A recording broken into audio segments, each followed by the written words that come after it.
Ya Allah. Terus bagaimana hubungan dengan anak saya yang sekolah di pesantren?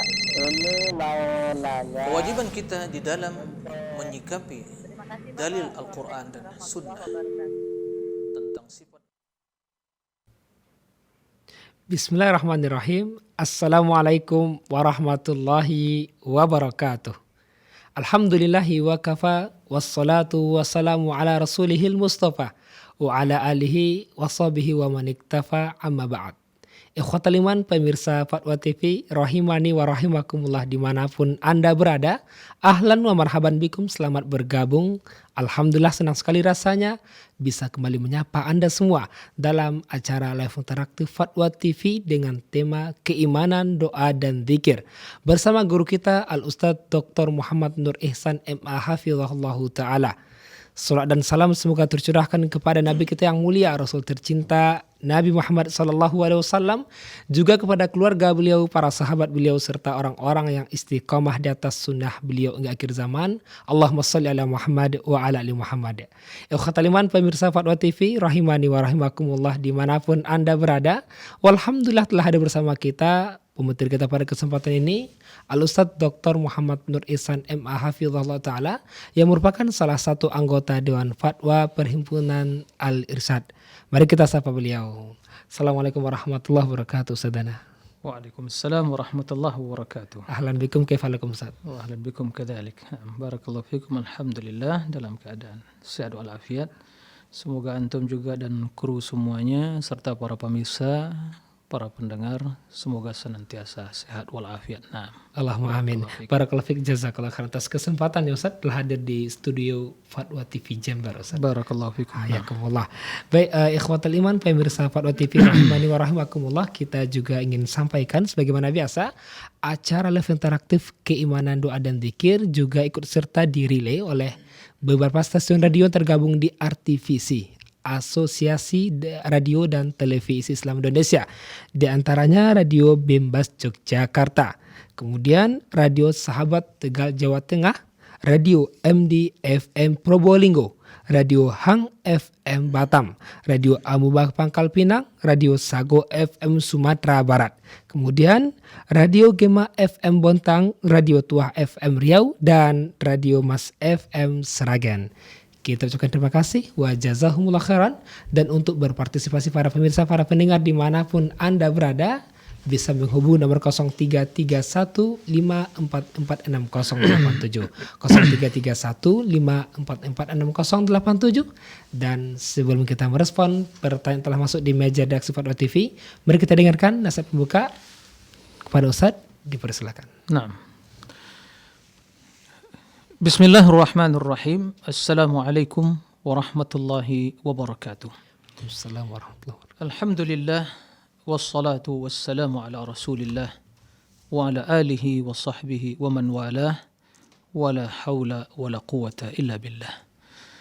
Amma ba'du, ikhwatal iman, kaum muslimin dan muslimat, para pemirsa dan juga para pendengar yang semoga senantiasa dirahmati oleh Allah Subhanahu wa taala. Allahumma amin. Ikhwatal iman, tidak ada dua insan yang berkasih sayang seperti pernikahan. Tidak ada dua insan yang berkasih sayang seperti tali ikatan kasih sayang dibangun di atas pernikahan yang sah. Ini merupakan tanda-tanda kebesaran dan keagungan Allah Subhanahu wa taala. Masing-masing dari dua pasangan tersebut, suami istri, merasakan ketenangan, ketentraman, kedamaian di sisi yang lain. Oleh karena itu, di antara bukti kecintaan yang tulus satu dengan yang lainnya, di antara bukti bahwa masing-masing menginginkan kebaikan bagi yang lainnya, saling menyempurnakan, saling melengkapi, dan saling mengedepankan nilai-nilai positif yang dimiliki oleh masing-masing dari kedua pasangan tersebut. Maka di antara konsekuensinya adalah saling mendoakan dalam kebaikan. Suami mendoakan istrinya, begitu juga sebaliknya istri mendoakan suaminya dalam seluruh kebaikan. terutama bila sang suami keluar dari rumah untuk mencari nafkah, untuk melakukan tugas dan aktivitasnya dalam rangka menafkahi keluarga, istri, anak, dan orang-orang yang merupakan tanggung jawabnya.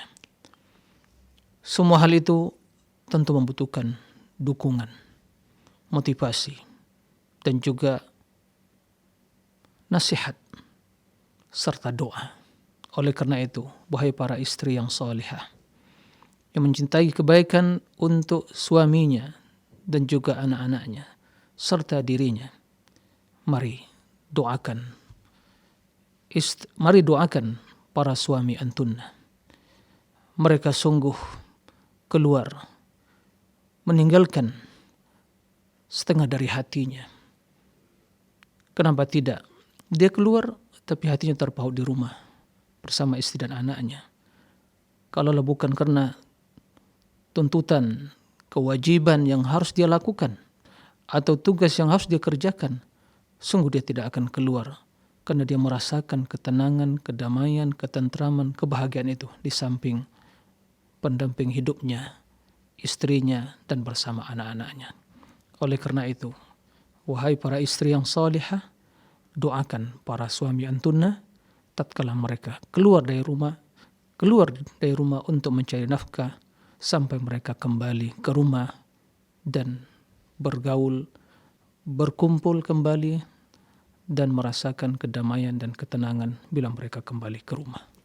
Semoga kita senantiasa jaga oleh Allah Subhanahu wa taala, dan semoga para istri-istri kita menjadi istri yang salihah yang mendoakan kebaikan bagi suaminya, dan semoga kita juga menjadi para suami yang mendoakan kebaikan bagi istrinya dan keluarganya. Allahumma amin. Demikian wallahu a'lam. Masya Allah, barakallahu fikum, jazakumullah khairan atas nasihat pembukaannya, Ustaz. Semoga bermanfaat bagi kita semua dan seluruh para keluarga muslim dimanapun berada, Ustaz ya. Barakallahu fikum. Ikhwatal iman, pemirsa Fatwa TV rahimani wa rahimakumullah, kembali kami mengajak Anda semua untuk bertanya langsung di 0331 5446087 0331 5446087 sebagaimana yang ada di layar kaca Anda. Baik, kita coba bacakan soal yang pertama, Ustaz. Telah masuk di meja redaksi Fatwa TV. Yang pertama dari Banten, Kota Tangerang, Ibu Silvi. Assalamualaikum Ustaz, mau bertanya tentang doa. Apakah doa dengan mengangkat tangan lebih afdol daripada tidak mengangkat tangan? Dan kedua, apakah dosa-dosa kecil yang terkadang tanpa sengaja juga menghalangi terkabulnya doa ya Ustaz? Terima kasih ya kepada Ibu Silvi di Tangerang Selatan ya atas pertanyaannya. Jadi apakah berdoa dengan mengangkat tangan lebih afdal dari tidak mengangkat tangan? Jawabannya, melihat kondisi dan keadaannya. Jika di dalam berdoa, doa secara mutlak, ya, dan dalam kondisi ya doa tersebut Nabi Shallallahu Alaihi Wasallam mengangkat tangannya, maka yang lebih utama adalah mengangkat tangan. Di waktu istisqa misalnya, ya, dan di waktu doa kunut, di waktu mohon pertolongan kepada Allah Subhanahu wa taala seperti di waktu perang Badar, dan di waktu beliau wukuf di Arafah. Ya, begitu juga di waktu berdoa setelah melontar jumrah Akabah. Ya, dan berdoa juga di waktu sa'i. Ini tempat-tempat yang disyariatkan untuk mengangkat tangan. Ya. Maka tentunya yang afdal adalah mengangkat tangan. Karena itu juga merupakan sebab utama ya diijabahinya doa seorang hamba. Tapi dalam kesempatan yang tidak disyariatkan mengangkat tangan atau tidak dicontohkan Nabi SAW mengangkat tangan, seperti di waktu penghujung salat, beliau berdoa astagfirullah, astagfirullah, astagfirullah. Dia tidak mengangkat tangan astagfirullah, astagfirullah, astagfirullah, tidak. Begitu juga di waktu doa waktu dalam salat atau di penghujung salam. Maka tidak disyariatkan. Begitu juga doa di waktu beliau berkhutbah, dia hanya mengangkat telunjuknya, tidak mengangkat tangan. Ya. Nah, dalam kondisi seperti itu, ya mencontoh beliau. Tapi secara umum mengangkat tangan itu merupakan ya di antara adab dan tata cara dalam berdoa. Nah, seperti itu. Jadi tidak bisa digeneralkan hukumnya, dilihat kondisi dan keadaannya. Nah, adapun yang kedua, apakah dosa-dosa kecil itu bisa juga menjadi penghalang? Ya, tidak diragukan bahwa dosa itu sangat berpengaruh ya bagi hati. Nah, dosa itu sangat berpengaruh bagi hati. Nah, dan bila itu terus dilakukan, ya sedikit demi sedikit, itu akan terus menodai, mengotori hati, sehingga hati menjadi apa? Menjadi tidak khusyuk. Tatkala seorang itu berdoa dalam kondisi hati tidak khusyuk, ini tentu ya sulit untuk diijabi oleh Allah Subhanahu wa taala. Karena Allah tidak menerima doa dari hati yang ghafil. Ya. Maka itu berpengaruh. Nah, oleh karena itu, adapun dosa-dosa tersebut bila bentuknya adalah makan atau mungkin mengambil milik orang lain kemudian dimakan menjadi konsumsi, ini tidak diragukan merupakan sebab ya penghalang doa karena yang dimakan haram, yang diminum haram. Nah, tapi sekedarnya dosa-dosa kecil ya tentu tidak sampai menghalang seperti ya dosa-dosa yang tadi memakan yang haram dan meminum yang haram. Tapi ingat, apa yang harus diingat? Bahwa dosa ya kendati kecil dalam pandangan kita, tapi ingat itu adalah mendurhaki Allah Subhanahu wa taala, dan itu akan berpengaruh pada hati kita. Karena itu sebagai bentuk seorang itu mendurhakai Allah, dan tatkala orang tersebut mendurhakai Allah, maka janji Allah tidak akan terpenuhi, karena Allah mengatakan wa may yattaqillah yaj'al lahu makhraja wa may yattaqillah yaj'al min amrihi yusra. Siapa yang bertakwa kepada Allah akan diberikan jalan keluar dalam menghadapi solusi yang dia menyelesaikan solusi yang dihadapi. Allah mudahkan urusannya. Maka waspadalah. Jangan sampai mengatakan oh ini kecil tidak ada masalah. Oh ini besar berbahaya. Tapi yang namanya dosa, besar atau kecilnya, itu akan berpengaruh bagi hati. Tatkala hati tidak khusyuk, hati ternodai, maka dia sulit untuk khusyuk dalam berdoa. Maka dengan demikian doanya sulit untuk dikabulkan. Nah, demikian Allah. Barakallahu fikum, jazakumullah khairan atas jawaban dan penjelasannya Ustaz. Demikian yang bertanya, semoga bisa dipahami. Baik, soal yang berikutnya kita bacakan dari hamba Allah di Sumatera Barat, Kota Padang, Ustaz. Nah. Assalamualaikum Ustaz, izin bertanya. Saya sudah menikah 3 tahun dan qadarullah belum dikaruniai anak. Saya dan suami belum memeriksakan diri ke dokter terkait hal ini karena beberapa hal termasuk ketidaknyamanan jika harus membuka aurat saat pemeriksaan oleh tenaga medis. Nah. Karena saya baca cukup banyak jenis pemeriksaannya. Kami saat ini ikhtiar dengan herbal untuk kesuburan selain terus berdoa. Apakah jika kami tidak cek ke dokter termasuk kurang ikhtiar ya Ustadz? Nah, terima kasih dari hamba Allah di Sumatera Barat ya, dari Padang. Barakallahu fiik, semoga Allah memberikan kemudahan ya baginya dan kita semua, Allahumma amin. Tidak diragukan bahwa mendapatkan keturunan anak ya cucu merupakan itu nikmat dari Allah Subhanahu wa taala, karunia dari Allah Subhanahu wa taala. Maka dalam hal ini disyariatkan untuk menikah dan berusaha menikah dan menggauli istri ya sembari berdoa kepada Allah untuk mendapatkan keturunan yang soleh dan soleha. Nah, kemudian jika seorang menghadapi kondisi yang dimana mungkin ya sulit untuk ya mendapatkan keturunan dengan berbagai sebab ya baik psikologis misalnya atau mungkin secara medis, maka dalam hal ini dia berusaha. Dan itu bagian dari ya melakukan hal-hal atau sebab-sebab yang disyariatkan. Karena termasuk penyakit misalnya, maka diobati. Dan dengan berbagai kecanggihan ya medis dunia medis sekarang ini, alhamdulillah ya dengan izin Allah maka bisa diusahakan. Maka jika demikian itu, selain kita ikhtiar kita melakukan hal-hal yang disyariatkan, kemudian sebab-sebab yang juga diperbolehkan atau obat-obatan yang baik itu secara medis atau mungkin herbal dan yang lainnya lakukan.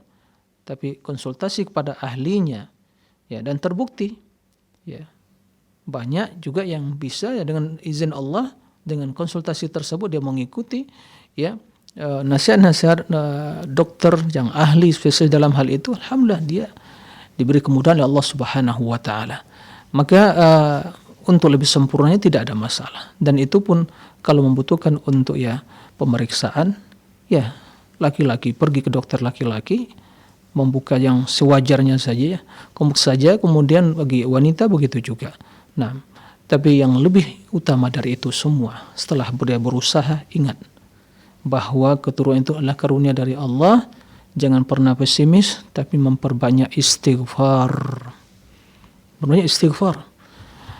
Dahulu ada seorang dari kalangan tabi'in, atau seorang datang pada tabi'in itu, Imam Hasan al-Basri, ya, mengadukan permasalahan ya keturunan, artinya dia tidak mendapatkan anak keturunan. Maka dia mengatakan berbanyaklah istighfar. Kemudian datang lagi orang yang kedua mengatakan ya kekurangan air, maka perbanyaklah istighfar. Ya. Yang ketiga datang lagi mengadukan kekurangan harta. Kata beliau, perbanyaklah istighfar. Beliau ditanya, wahai imam, ketiga orang tersebut datang mengadukan permasalahannya, engkau memberikan nasihat untuk banyak istighfar. Ada apa dengan istighfar? Kata beliau, bukankah Allah telah mengatakan sebagaimana kata Nabi Nuh ya kepada kaumnya, faqultu astaghfiru rabbakum innahu kana ghaffara yursilis samaa 'alaikum midrara wa yumdidkum bi amwali wa banina wa yaj'al lakum jannati wa yaj'al lakum anhara. Faqultu astaghfiru rabbakum, kata Nabi Nuh, aku mengatakan pada kaumku, istaghfiru rabbakum innahu kana ghaffara, beristighfarlah mohonlah keampunan pada Rabbmu, sesungguhnya Rabb kalian adalah Maha Pengampun ya. Ghaffara, jika itu kalian lakukan, yursilis sama alaikum midrara, akan diturunkan hujan yang deras. Subhanallah, yursilis sama alaikum midrara wa yumdidkum bi amwali wa banin, dan Allah akan berikan kepada kalian bi amwal wa banin, harta dan keturunan. Wa ja'al lakum jannati wa ja'al lakum anhar, Allah berikan kepada taman-taman kalian yang berbuah ya, dan juga sungai-sungai yang mengalir. Subhanallah. Maka perbanyak istighfar ya, perbanyak istighfar pada Allah Subhanahu wa taala. Mudah-mudahan demikian ya, selain dia berikhtiar, jadi ikhtiar dan istighfar. Ikhtiar dan istighfar, berusaha dan istighfar. Ya, semoga Allah memberikan yang terbaik kepada saudara yang bertanya. Nah, Allahumma amin. Barakallahu fikum, jazakallah khairan Ustaz atas jawaban penjelasannya serta nasihatnya. Berarti istighfar sangat besar keutamaannya Ustaz ya. Namun terkadang kita lupa mementingkan usaha dunianya gitu Ustaz, namun lupa dengan istighfar Allah Subhanahu wa taala. Baik, jazakallah khairan Ustaz atas jawaban dan nasihatnya. Demikian yang bertanya semoga bisa dipahami. Sekarang kita berikan kesempatan penelpon yang telah terhubung Ustaz. Kita coba sapa. Silakan. Assalamualaikum Fatwa TV. Waalaikumsalam warahmatullahi wabarakatuh. Silakan Umu Yodi di Pekanbaru. Iya. Assalamualaikum Ustaz. Waalaikumsalam warahmatullahi wabarakatuh. Izin melanjutkan pertanyaan dari member WhatsApp di Rosa, Ustaz. Yang pertama itu, apakah tidak terbukanya hati kita untuk berdoa merupakan tanda kerasnya hati kita? Bagaimana caranya agar kita dimudahkan untuk berdoa, Ustaz? Terus yang kedua, saat setelah salam sholat wajib adalah waktu-waktu yang mulia, waktu turunnya rahmat Allah. Bagaimana kalau kita sholat wajib di masjid yang tidak sunnah, yang melakukan zikir bersama-sama dan keras, setelah kita membaca astagfirullah, astagfirullah, astagfirullah, Allahumma anta salam wa minka salam, tabarakta ya zal jalali wa ikram, kita berdiri dan kita lanjut, kita sambung di rumah. Bolehkah seperti itu, Ustaz? Baik, cukup Ibu. Udah Ustaz, ya itu aja. Barakallahu fiik. Terima kasih. Jazakallah khairan. Assalamualaikum. Waalaikumsalam warahmatullahi wabarakatuh. Terima kasih Umu Yodi di Pekanbaru. Tafadhol Ustaz. Nah. Ya, syukran katsiran ya kepada Umu Yodi di Pekanbaru. Barakallahu fiik atas pertanyaannya. Yang pertama ya tentang masalah doa. Apakah ya sulitnya seorang hamba untuk berdoa, ya tidak termotivasi untuk berdoa, pertanda kerasnya hati, ya. Lalu bagaimana kiat untuk ya bisa dimudahkan dalam berdoa? ya tidak diragukan bahwa ya sulitnya seorang hamba untuk berdoa ini sebagai bukti ya tentang kejahilan dia terhadap keutamaan doa dan juga kebutuhan dia sebagai hamba yang fakir. Ya. Jauhnya dari taufik. Maka barang siapa yang dibukakan pintu doa baginya, sungguh dia telah dimuliakan dan diberi taufik untuk kebaikan dunia dan akhirat. Ya. Untuk kebaikan dunia dan akhirat. Kenapa demikian? Karena seluruh kebaikan itu dari Allah Subhanahu wa taala. Ya. Seluruh kebaikan di tangan Allah Subhanahu wa taala. Wa biyadihil khair. Ya. Seluruh kebaikan di tangan Allah Subhanahu wa taala.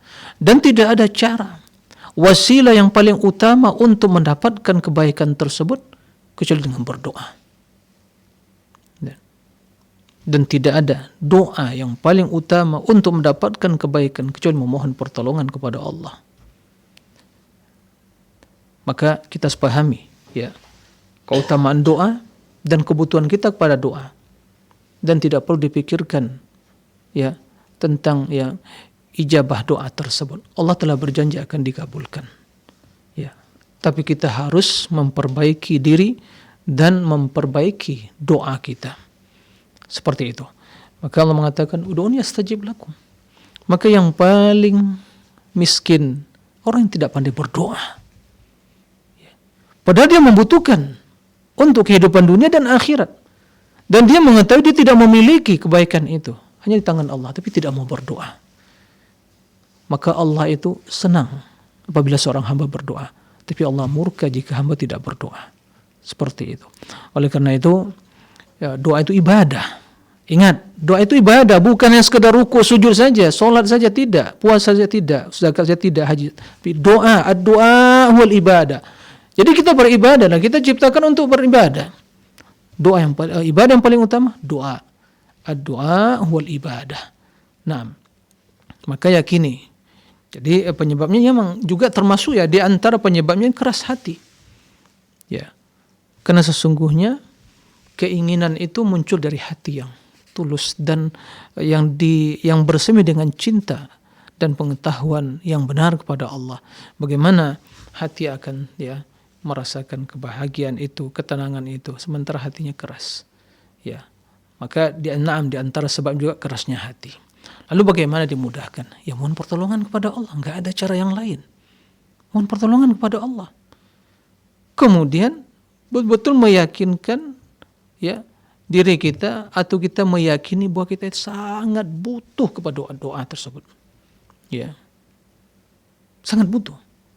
Tidak bisa sedikit pun ya, sekecil apapun amal yang ingin kita lakukan, perbuatan yang ingin kita kerjakan, enggak bisa kecuali dengan pertolongan Allah. Nah, untuk mendapatkan pertolongannya dengan berdoa, iyyaka na'budu wa iyyaka nasta'in. Nah, seperti itu. Kemudian ya, perbanyak baca Al-Qur'an. Kemudian renungi ayat-ayat Allah Subhanahu wa taala, banyak berzikir sehingga lisan kita akan dimudahkan untuk digerakkan memohon keampunan, ibadah, ya berdoa kepada Allah Subhanahu wa taala.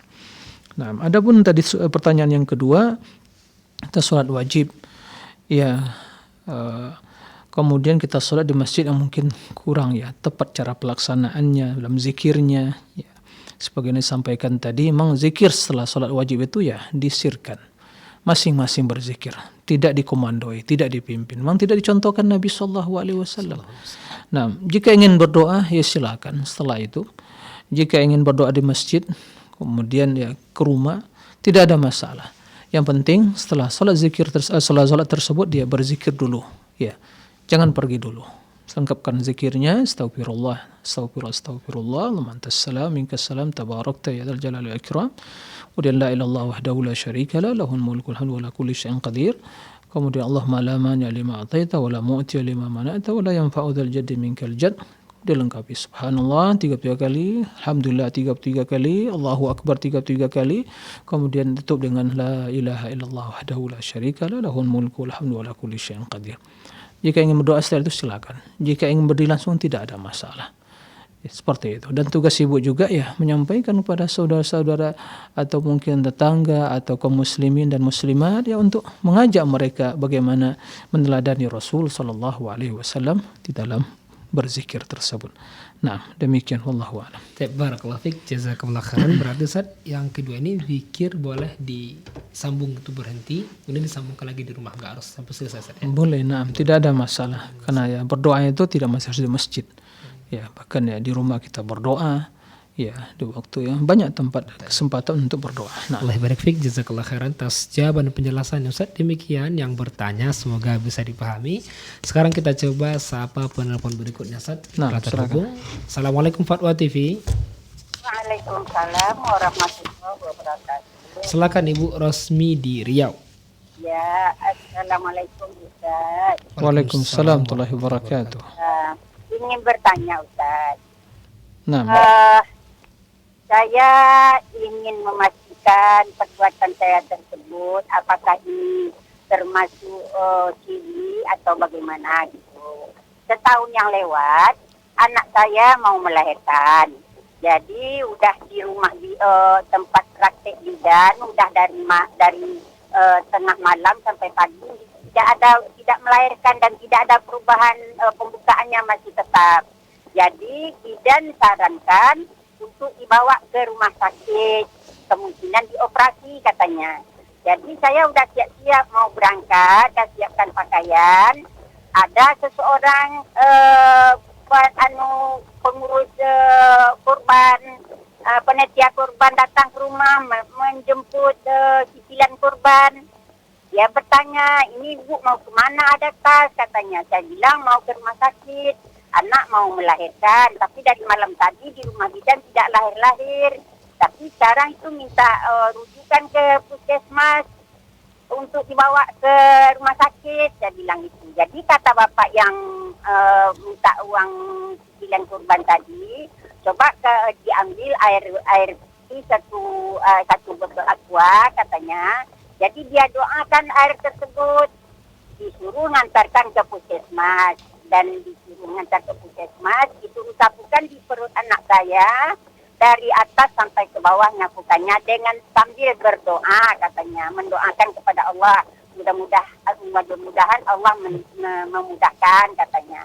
Sebagian disuruh meminum, mau meminum, disuruh baca selawat dan berdoa kepada Allah, mudah-mudahan dimudahkan dan dilancarkan lahirnya katanya. Alhamdulillah, Allah ijabah doa tersebut. Jadi cucu saya pun lahir, tidak jadi dibawa ke rumah sakit untuk dioperasi. iya. Dan bagaimanakah perbuatan tersebut Ustaz? Apa diri atau termasuk bagaimana gitu? Nah, oke. Mohon Iya. penjelasannya Ustaz. Iya. Assalamualaikum warahmatullahi wabarakatuh. Waalaikumsalam warahmatullahi wabarakatuh. Ya, terima kasih kepada Bu Rosmi ya, sungguh sangat bahagia ya mendapatkan ya cucu ya atau naam. Semoga ya diberkahi oleh Allah Subhanahu wa taala. Semoga juga tumbuh dalam keadaan sehat, ya dijaga oleh Allah Subhanahu wa berkah, menambah keberkahan bagi keluarga, orang tuanya dan juga bermanfaat bagi Islam dan muslimin. Ya naam. Ya, tidak diragukan bahwa ya semua yang telah terjadi itu semua dengan kemudahan dan izin Allah Subhanahu wa taala. Dan juga tidak lepas juga setelah itu ya dengan usaha kita tadi. Ya, jika yang disampaikan tadi seorang yang mungkin ya air putih tersebut dia baca dengan Al-Fatihah atau ayat-ayat Al-Qur'an Al-Karim, kemudian dia diminumkan sebagian, kemudian diusapkan ke sebagian ya perut dari seorang ibu tadi yang mau melahirkan tadi. Jika yang dibaca tersebut ya merupakan bacaan Al-Fatihah misalnya atau ayat Al-Qur'an yang lain, maka ini termasuk ruqyah, tidak ada masalah ya. Tapi juga tidak mesti di sana ya harus ada khususnya salawat, tidak. Tapi tidak diragukan bahwa membacakan ayat Al-Qur'an ya pada segelas air kemudian ya diminum, dan kemudian juga jika seandainya seorang mungkin ada ada merasakan sakit badannya, kemudian diusapkan ke tempat-tempat yang sakit, ya, atau mungkin dimandikan kepada mungkin pasien yang sakit, insya Allah itu bermanfaat, tidak ada masalah, itu bagian dari ruqyah. Maka jika yang dibaca tersebut ya hanya sekedar ya memohon kepada Allah, kemudian baca ayat-ayat Al-Quran seperti Al-Fatihah, maka tidak ada masalah, insya Allah tidak ada masalah, tidak terjerumus dalam perbuatan syirik karena dia memohon kepada Allah. Dan tadi juga disebutkan ya berdoa sambil berdoa. Jadi dia berdoa, kemudian juga ibu berdoa, dan juga ibu sampaikan kepada anak ibu untuk berdoa juga. Jadi intinya Allah mengabulkan doa tersebut, ya, seperti itu. Dan ini sebagai bentuk kekuasaan Allah Subhanahu wa taala. Jadi dari kronologi yang disampaikan tadi, insya Allah saya melihat tidak ada masalah, ya. Kan hanya segelas air dibacakan, mungkin dia berdoa kepada Allah, dibacakan ayat Fatihah, surah Al-Fatihah, kemudian diminumkan dan diusapkan sebagian tempat yang perut ibu yang melahirkan tadi. Semoga ya diberkahi dan terus selamat ibu dan senantiasa dijaga oleh Allah Subhanahu wa taala. Demikian wallahu a'lam. Terima kasih, barakallahu fiik, jazakallah khairan atas jawaban dan penjelasannya Ustaz. Demikian yang pertama, semoga bisa dipahami. Nah, sekarang sudah ada penelpon yang terhubung, Ustaz, kita coba sapa. Assalamualaikum Fatwa TV. Waalaikumsalam warahmatullahi wabarakatuh. Tafadhal Bapak Ali di Medan. Ya. Nah, Silakan Bapak pertanyaannya. Ya. Assalamualaikum Ustaz. Waalaikumsalam warahmatullahi wabarakatuh. Ini begini Ustaz. Jadi di kampung kami ini, kalau misalnya setelah selesai iqamat mau melaksanakan sholat, ada kadang-kadang saya lihat di samping saya, setelah selesai iqamat dia berdoa. Satu, apakah itu memang ada tuntunan dari Rasul atau bagaimana Ustaz? Dan ada lagi yang membaca astagfirullah. Saya lihat, apakah itu memang ada Ustaz? Belum mengangkat usolli ini, apakah memang ada tuntunannya itu Ustaz? Doanya apa, Pak? Apa didengar doanya, apa doanya? Karena pelan Ustaz, jadi saya nggak tahu entah apa doanya. Iya, baik. Toh. Jadi yang kedua Ustaz, sebenarnya di waktu Rasul, zaman Rasul, apakah Rasul pernah selesai sholat, dia duduk menghadap jamaah berdoa? Apakah dia berdoa secara bersama-sama atau berdoa masing-masing Ustaz? Tolong penjelasannya Ustaz. Sekian. Assalamualaikum warahmatullahi wabarakatuh. Waalaikumsalam warahmatullahi wabarakatuh. Terima kasih Bapak Ali di Medan. Silakan Ustaz. Ya. Terima kasih pada Pak Ali di Medan, barakallahu fiik. Jadi selesai iqamah ya, untuk mendirikan salat, apakah ada doa khusus sebelum salat tadi? Jawabannya memang tidak ada doa khusus, ya. Tidak ada bacaan-bacaan khusus sebelum salat tadi. Tidak pula di situ ada istighfar, tidak pula itu ada ya usalli begitu. Oleh karena itu Nabi SAW ya begitu ingin mendirikan salat, setelah ya diperintahkan Bilal atau Ibnu Ummi Maktum untuk iqamah, ya, maka beliau menghadap kiblat, tidak ada bacaan-bacaan khusus. Tidak ada didengarkan di situ astagfirullah, tidak ada juga didengar diriwayatkan oleh para sahabat usolli salatal fajr min raka'atain imaman, ya, tidak ada pula seperti itu. Tidak ada juga astagfirullah kemudian ya baca doa-doa yang lain atau bacaan-bacaan yang lain kemudian baru takbir, tidak ada. Beliau menghadap ke kiblat kemudian bertakbir, dan begitu juga yang diperintahkan oleh beliau kepada sahabat yang tidak sempurna sholatnya, kemudian diajarkan bagaimana sholat yang sempurna. Jadi memang tidak ada ritual atau bacaan-bacaan khusus seperti itu. Nah, jadi ikutilah tuntunan Nabi SAW karena beliau mengatakan, Sallu kama ra'aitumuni usalli. Sallu kama ra'aitumuni usalli. Jadi sholatlah kalian sebagaimana kalian melihat saya sholat. Dan tata cara sholat beliau telah dilihat oleh para sahabat, ya. Maka tidak ada yang luput dari pandangan para sahabat, ya. Diriwayatkan ya oleh para sahabat secara keseluruhan, lengkap, sempurna. Maka ikutilah yang demikian itu. Nah, adapun setelah sholat ya ada istighfar. Setelah sholat begitu salam ke kanan dan ke kiri, maka pertama yang mengucapkan istighfar, astagfirullah, astagfirullah, astagfirullah. Dan beliau menghadap ke makmum. Begitu dalam hadis yang sahih. Terkadang ya menghadap 90 derajat menghadap ke ke makmum, atau ya 60 derajat ya agak mereng. Yang penting dia itu menghadap, tidak membelakangi makmum.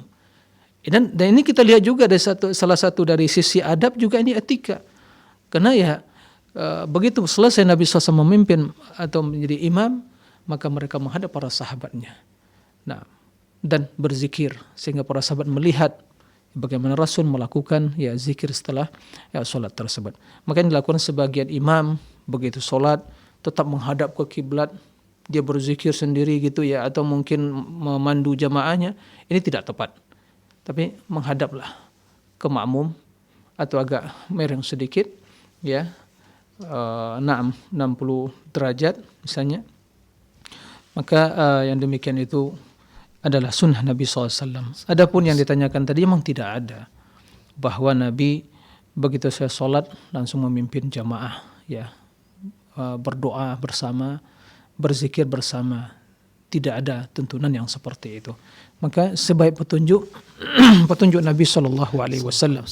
Wa khairul hadi hadi Muhammadin SAW. Ya, petunjuk yang terbaik itu petunjuk Nabi SAW.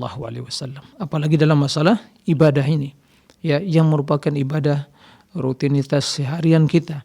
Maka mari kaum muslimin, mari yang ingin bahagia, yang cinta kepada Rasul, yang ingin bahagia, yang ingin ya meneladani beliau, mari bersungguh-sungguh ya di dalam meneladani beliau.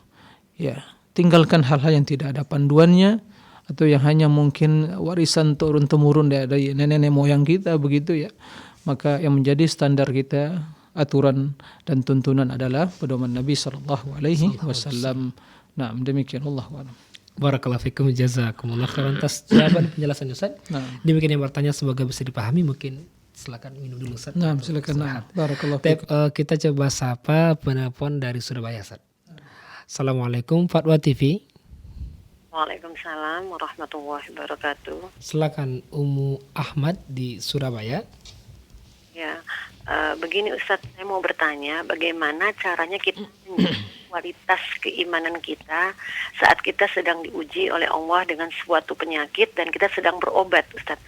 Kadang-kadang kita bingung juga, Ustadz, saat mau berobat itu saya harus sungguh-sungguh, harus maksimal, tapi kadang-kadang ini obat kan bukan sebagai penyembuh, penyembuhnya adalah Allah.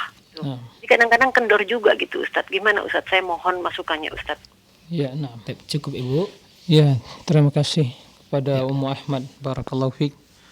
Ya, semoga Ummu Ahmad senantiasa dalam keadaan sehat. Ya, kalau menanyakan tentang dirinya, semoga ya lekas sembuh, atau mungkin saudaranya begitu juga ya, semua yang mungkin ya sedang diuji oleh Allah dengan keadaan ya kurang sehat, semoga lekas sembuh semuanya, Allahumma amin.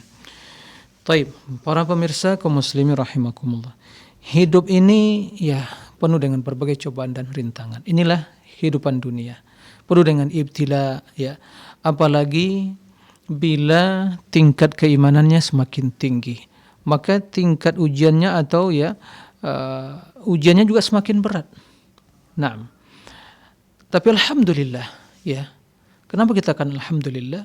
Karena tidak satu pun kondisi, keadaan, perihal, ahwal seorang mukmin kecuali semuanya baik. Semuanya baik dan mendatangkan kebaikan. Inilah keistimewaan orang yang beriman tadi. Jadi, iman itulah sumber kebaikan tadi. Nah, dalam kondisi yang diutarakan tadi, alhamdulillah. Perbanyak memuji Allah, alhamdulillah. Semua ada hikmah. Ya. Bahkan dengan kondisi seorang hamba terus diuji ya oleh Allah Subhanahu wa ta'ala, berbagai cobaan ujian ya, sakit, kekurangan harta, ya kemudian mungkin keluarga dan bermacam ujian ya, sampai ya tusukan duri atau yang menusuk dagingnya, itu semua akan menjadi sebab untuk apa? Penghapus dosanya. Sampai akhirnya seorang hamba dipanggil oleh Allah dari dunia ini ya, meninggalkan dunia dalam kondisi bersih, suci, tidak berdosa. Nah, adapun ya apa yang harus kita lakukan? dalam kondisi menghadapi cobaan tersebut, ya, wabasyiris sabirin, sabar. Ya, wabasyiris sabirin, sabar. Dan ternyata sabar itu, para pemirsa rahimakumullah, ya, dalam menghadapi cobaan itu ternyata tingkat terendah. Level yang paling rendah. Di atasnya ridho. Di atas ridho ada syukur. Sang kita ingin bertanya, pernahkah kita bersyukur tatkala menghadapi berbagai cobaan dan ujian? Alhamdulillah ya Allah. Ya. Atau kita berkeluh kesah, menyesali, kok begini ya? Saya sudah berusaha kok begini, jangan kok begini, kok begitu. Semua di tangan Allah. Ya, seahli apapun dokter yang menangani ya mungkin penyakit kita, kemanapun kita pergi, ya semua itu hanya sebab dan usaha, dan itu disyariatkan, bagian dari takdir, bagian dari syariat. Maka dalam mengimani takdir itu harus menggabungkan dengan syariat. Berobat itu bagian dari apa? Syariat dan juga takdir. Kita berusaha untuk lari dari suatu takdir pada takdir yang lain. Apabila ketemu obat cocok dengan penyakitnya, maka akan sembuh. Maka kata Nabi SAW, tadawaw ya ibna Adam, fa inna Allah ma anzala min da' illa anzala ma'ahu dawa. Wahai manusia, berobatlah. Allah tidaklah menurunkan suatu penyakit kecuali menurunkan obatnya. Diketahui oleh yang mengetahuinya, dan tidak diketahui bagi mereka yang tidak mengetahui tentang hal itu. Nah, seperti itu. Jadi, untuk meningkatkan kualitas iman di dalam menghadapi cobaan tersebut, ya, terus yakinkan diri bahwa dalam setiap kondisi dan keadaan itu ada ibadahnya. Dalam kondisi dapat ujian, ibadahnya apa? Ya, sabar. Itulah yang terbaik, kata Nabi SAW. Dalam kondisi mendapatkan nikmat, ya bersyukur, itulah yang terbaik. Naam. Maka semua kita serahkan kepada Allah, tapi kita harus berusaha. Dan usaha tersebut bagian dari takdir kita. Berobat bagian dari takdir dan juga syariat. Seperti itu. Jadi setelah kita berusaha, serahkan pada Allah Subhanahu wa ta'ala. Tidak perlu pesimis. Ya. Karena orang yang lebih mulia dari kita telah diuji dengan berbagai ujian dan mereka telah sukses. Nah, kita sekarang giliran kita diuji, sukses enggak? Nah, semoga kita ya sukses dunia dan akhirat. Jadi intinya terus apa yang di sisi Allah itu lebih mulia. Ya. Dan ingat, jangan dikira Allah cinta kepada seorang hamba yang terus memberikan karunia nikmat, tidak. Bahkan dengan terus-menerus nikmat diberikan, ya, dunia harta diberikan, tapi ternyata tidak semakin mendekat kepada Allah, itu namanya pemanjaan, dimanjakan oleh Allah terus-menerus sehingga akhirnya dibinasakan. Tapi seorang hamba apabila dicintai oleh Allah, diuji oleh Allah. Innallaha idza ahabba 'abdan ibtala. Begitu kata Nabi. Allah apabila mencintai seorang hamba akan diuji oleh Allah Subhanahu wa ta'ala. Lihat Khalilur Rahman, Ibrahim, sampai dipilih menjadi Khalil, khullah, tingkat kecintaan yang paling tinggi. Khullah. Sungguh sangat berat ujiannya. Apa ujiannya? Diperintahkan untuk menyembelih anaknya. Subhanallah.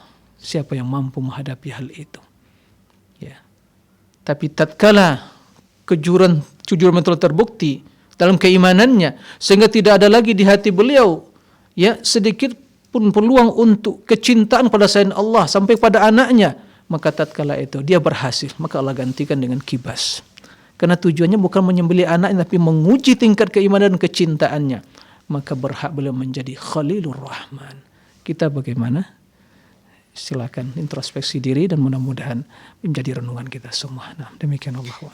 Barakallahu fiik. Jazakumullah khairan atas jawaban serta nasihat-nasihat. Semoga bisa dipahami oleh penanya dan kita semua, para pemirsa, para pendengar dimanapun Anda berada. Dan kembali kami mengajak Anda semua untuk bertanya langsung di 0331544687,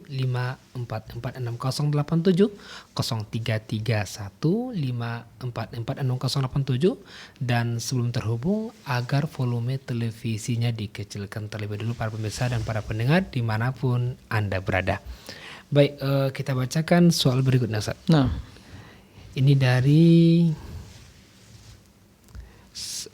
ya Ibu Yayah Suhairiyah di Banten, Kabupaten Serang, Ustaz. Ustaz, Assalamualaikum. Bolehkah atau apa hukumnya sewaktu mendirikan sholat wajib maupun sunnah bacaan surat-suratnya diambil sambil membaca Al-Quran Ustaz, dengan tujuan bisa banyak yang dibaca dan sambil mengkhatamkan. Nah, waktu sholat wajib Nah dan Ustaz, sunnah. Nah, taib. Terima kasih kepada Ibu Yayah ya, Suhairiyah. Jadi hukum membaca ayat Al-Quran langsung dari mungkin mushaf begitu ya, tidak hafalan langsung, dan di dalam sholat wajib dan di dalam sholat sunnah. Di dalam sholat tentu yang diperintahkan adalah membaca apa yang mudah untuk dibaca. Faqra'u ma tayassara minal Qur'an. Begitu perintah Nabi SAW kepada sahabat yang diajarkan oleh Nabi untuk ya sholat secara sempurna. Faqra'u ma tayassara minal Qur'an. Nah, dalam sholat wajib ya, apalagi dalam sholat sunnah. Nah, oleh karena itu ya, di dalam sholat wajib tidak kita dapatkan ya anjuran untuk ya harus membuka mushaf tidak hafal, tapi ya yang mudah. Begitu kata Nabi SAW, yang mudah. Nah, berbeda ya sedikit ya hukumnya dengan sholat sunnah. Di sini agak sedikit ada hukum ya, agak longgar hukumnya, karena itu sholat sunnah. Maka seperti dalam sholat tarawih misalnya, ya, maka tidak ada masalah. Tapi sholat wajib bacalah apa yang mudah kita baca. Nah, apalagi seorang mungkin menjadi imam, maka tidak perlu membuka mushaf di waktu sholat wajib tersebut, karena juga tidak dicontohkan ya demikian oleh Rasul dan juga para sahabat dan para ulama yang lain. Tapi dalam masalah sholat sunnah seperti tarawih dan yang lainnya, maka jika seorang tidak mampu, karena dianjurkan, disyariatkan juga untuk memperbanyak bacaan, memperpanjang bacaan. Nah, maka tidak ada masalah. Tapi sholat wajib jangan dilakukan, bacalah apa yang mudah ya dari hafalan yang bisa dibaca. Nah, demikian Allahu'alam. Allah barik fik, jazakallah khair atas jawaban dan penjelasannya Ustaz. Demikian yang bertanya, semoga bisa dipahami. Sekarang kita coba sapa penelpon terhubung Ustaz. Nah. Assalamualaikum Fatwa TV. Waalaikumsalam warahmatullahi wabarakatuh. Silakan Umu Ahmad di Batam. Nah, Ustaz, Assalamualaikum Ustaz. Semoga Allah melindungi Ustaz dan semuanya. Semoga sehat. Waalaikumsalam warahmatullahi wabarakatuh. Semoga Ibu juga dan seluruh para pemerhati atau pendengar di mana saja berada, demikian juga. Nah. Amin. Afwan Ustaz mau nanya, jika kita dizolimi, kita kan baca la ilaha illa anta subhanaka inni kuntu minaz zolimin. Terkadang hati ini masih ada was-was gitu, kita dizolimi, kita ditipu gitu kan. Setiap sujud kita nangis gitu Ustaz. Gimana cara untuk meluruskan hati ini supaya tidak was-was gitu, dan selalu yakin bahwa Allah itu ya Allah akan membalasnya setimpal yang diperbuat orang yang menipu keluarga kami, menipu menjual rumah, menipu jual beli rumah kami gitu Ustaz. Mohon nasihatnya Ustaz. Syukran, jazakallahu khairan wa barakallahu fikum. Assalamualaikum warahmatullahi wabarakatuh. Waalaikumsalam warahmatullahi wabarakatuh. Ya. Terima kasih kepada Ummu Ahmad di Batam, barakallahu fiik, atas pertanyaannya. Tadi ya beliau menyebutkan ya dizolimi, kemudian menyebutkan ya doa pernyataan bahwa la ilaha illa anta subhanaka inni kuntu minadh dhalimin, yaitu doa bukan di waktu dizolimi tapi mendapatkan kesulitan begitu ya. La ilaha illa anta subhanak inni kuntu minadh dhalimin, ya bagian dari ayat Al-Quran. Itu doa yang dibaca Nabi Yunus alaihissalam di waktu berada di dalam perut ikan. Nah, maka begitu kita mendapatkan ya kesulitan dalam hidup ini, maka kita memperbanyak ya permohonan kepada Allah, mengakui tentang kezaliman, karena semua itu juga disebabkan oleh ya perbuatan kita sendiri. Nah, adapun masalah terzolimi tadi, ya tentu dalam hal ini ya jelas hal yang menzolimi, jelas hal yang diharamkan. Dan terzolimi bila hal itu betul ya hak yang diambil atau mungkin nama baik yang dicemari dan juga ya berbagai kezoliman, maka secara hukum asalnya seorang boleh untuk melakukan pembalasan sesuai dengan ya kadar kezoliman tadi, bahkan mendoakan ya kejelekan bagi yang menzolimi. Tapi jika dia memaafkan, itu lebih baik dan lebih utama. Kenapa demikian? Karena Nabi mengatakan ittaqi da'watal mazlum fa innahu laysa bainahu wa bainallahi hijab. Ya, waspada dari doa orang terzolimi. Tidak ada penghalang ya antara doa terus dengan dikabulkan oleh Allah Subhanahu wa taala. Wa in aqabtum fa aqibu mithli ma uqibtum. Naam. Wa in sabartum wa khairul lis-sabirin. Jika kalian ya memberikan sanksi balasan ya sesuai dengan juga apa yang kalian hadapi. Tapi jika kalian bersabar, maka itu lebih baik bagi yang sabar. Nah, dalam masalah konteks tadi ya perlu juga mungkin ibu introspeksi diri ya apa hal yang sesungguhnya terjadi. Itu yang pertama. Yang kedua, mungkin ada baiknya kita ya untuk dalam kondisi seperti tadi, jika bisa jalur hukum ya maka lakukan jalur hukum tadi ya dengan berbagai bukti dan saksi ya bahwa itulah penipuan dan yang lainnya ya. Jika telah diusahakan ternyata yang terjadi ya dia lebih pandai berbicara ya memutarbalikan fakta ya sesungguhnya hal demikian tidak akan ya sia-sia di sisi Allah Subhanahu wa taala. Memohonlah yang terbaik pada Allah Subhanahu wa taala agar Allah bisa memberikan hak ya ibu kepada ibu dan keluarga. Nah, itu. Jadi berdoalah untuk yang terbaik dan semoga Allah berikan kemudahan dan jalan keluar bagi ibu ya Ahmad di Batam dalam menghadapi apa yang sedang dia alami. Nah, demikian. Wallahu a'lam. Barakallahu fikum, syukran wa jazakumullah khairan atas jawaban dan penjelasannya serta nasihat dan arahannya Ustaz. Semoga yang bertanya bisa memahami.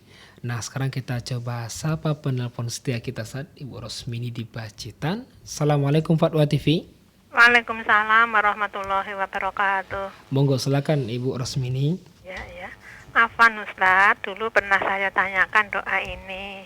Terus yang saya maksud sekarang begini. Robbi ja'alni muqimah sholati wa min dzurriyyati Rabbana wa taqabbal du'a. Yang saya maksud, bisakah setiap sujud, umpamanya setiap sujud, terus bisakah dibaca sebelum sholat? Terus yang kedua, sesudah sholat itu apa subhanallahi walhamdulillahi wallahu akbar, apa subhanallah 33 kali, terus selanjutnya 33 kali terpisah-pisah begitu Ustaz.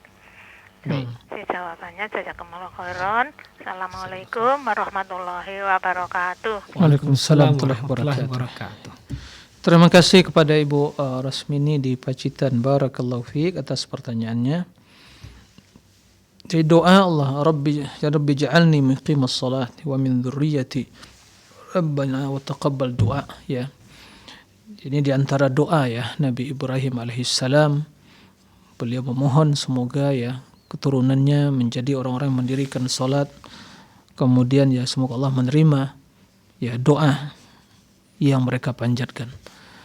Dan bila bolehkah juga doa ini kita ucapkan baik itu mungkin di waktu salat atau di sebelum salat atau penghujung salat, ya jawabannya tidak ada masalah. Kendati ya diambil dari redaksi Al-Qur'anul Karim, tapi tujuan kita bukan membaca Al-Qur'an, maka boleh dibaca di waktu sujud tersebut. Adapun ya di sebelum sholat misalnya dan juga sudah sholat tapi dengan catatan tidak mengkhususkan ya sebelum sholat ada doa yang khusus yang utama dibaca, Rabbi muqimah jalan muqimah saya Allah jadikan hambaku orang-orang mendirikan sholat dan keturunanku juga dan terima doa. Kemudian kita rutinkan dengan keyakinan ini ada keutamaan, itu tidak boleh. Karena kalau itu ada keutamaannya akan jelaskan Nabi SAW. Seperti doa kata Rasul kepada Mu'adz, wahai Mu'adz, aku mencintaimu karena Allah, maka jangan ditinggalkan membaca doa, jangan dibiarkan ya, atau jangan ditinggalkan doa ya, kamu membaca doa di penghujung salat, Allahumma inni ala dzikrika wa syukrika husni ibadatik. Nah, jadi boleh saja jika tidak mengkhususkannya dan keyakinan ada keutamaan. Nah, adapun masalah zikir tadi ya, subhanallah, alhamdulillah, wa la ilaha illallah akbar, digabungkan atau terpisah. Ya, keduanya diperbolehkan. Keduanya diperbolehkan. Baik digabung, subhanallah, walhamdulillah, wa la ilaha illallah, subhanallah, walhamdulillah, Allahu akbar. Subhanallah, walhamdulillah, Allahu akbar. Subhanallah, alhamdulillah, Allahu akbar. sampai 33 kali. Baru diakhiri dengan la ilallah wahdahu la syarikalah lahul mulku wa huwa ala kulli syai'in qadir. Nah, atau terpisah. Tapi para ulama banyak menyebutkan yang lebih utama terpisah. Karena kalau subhanallah walhamdulillah Allahu akbar itu terhitung satu kali ya ucapan. Kendati terkandung 3. Tapi bila terpisah itu masing-masing ya satu ungkapan. Maka lebih utama terpisah. Tapi boleh juga ya bersamaan. Nah, demikian Allahu a'lam. Barakallahu fikum, jazakumullah khairan atas jawaban dan penjelasannya Ustaz. Demikian yang bertanya, semoga bisa dipahami. Itulah tadi pertanyaan terakhir nih mungkin pada perjumpaan kali ini. Barakallahu fikum. 1 jam bersama-sama insyaallah kita sepada. Semoga bermanfaat, bisa kita amalkan Ustaz. Sampai ketemu kembali insyaallah di pertemuan berikutnya. Barakallahu fikum, jazakumullah khairan. Demikian para pemirsa, para pendengar dimanapun Anda berada yang dapat kami sajikan pada kesempatan ini, dan mohon maaf atas segala kesalahan dan pertanyaan yang belum bisa dijawab. Terus saksikan acara live interaktif Fatwa TV setiap hari Senin hingga Jumat setiap pekannya. Dan untuk mendapatkan informasi kegiatan Dewan Fatwa Perhimpunan Al-Irsad dan juga Fatwa TV, Anda dapat akses di website www.dewanfatwa.com. Syukran, jazakumullah khairan atas kebersamaan semua. Kita tutup dengan baca doa kafaratul majelis. Subhanakallahumma bihamdika asyhadu an la ilaha illa anta astaghfiruka wa atubu ilaik. Wassalamualaikum warahmatullahi wabarakatuh.